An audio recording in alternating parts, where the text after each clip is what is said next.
The BBC has come under fire for failing to acknowledge the 50th anniversary of Margaret Thatcher becoming the leader of the Conservative Party on its flagship programme Woman's Hour. The omission has sparked criticism from right-wing politicians, including former Home Secretary Suella Braverman.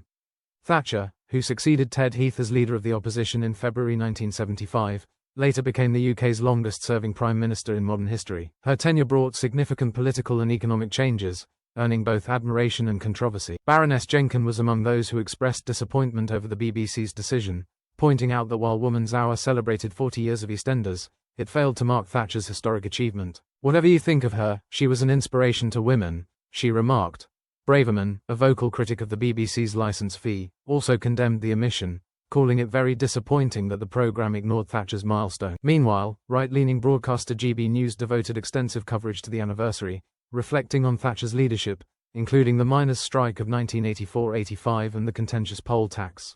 Political analyst Adam Cherry noted, "Margaret Thatcher isn't universally loved, but 50 years after her election, she remains a central figure in political discourse, arguably her greatest legacy." Former Brexit Minister Rees-Mogg also paid tribute during his State of the Nation show, highlighting her status as the first female leader of a major Western political party.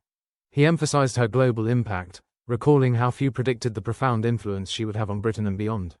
Rees-Mogg also referenced Thatcher's conviction-based leadership, quoting her famous words, "I am not a consensus politician. I am a conviction politician." He recalled her husband Dennis's skepticism when she took over, warning her, "Heath will murder you." However, Thatcher thrived on debate, famously stating, "I love argument. I don't expect anyone just to sit there and agree with me.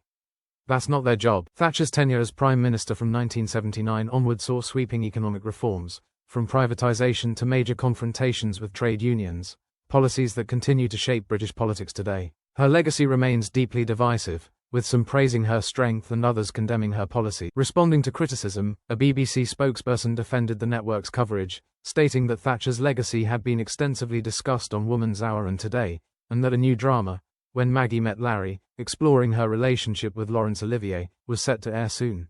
The controversy highlights the ongoing debate over the BBC's political impartiality, with critics arguing that its programming reflects ideological bias. Whether the omission was an oversight or a deliberate decision, it has reignited discussions on how the public broadcaster acknowledges historical figures.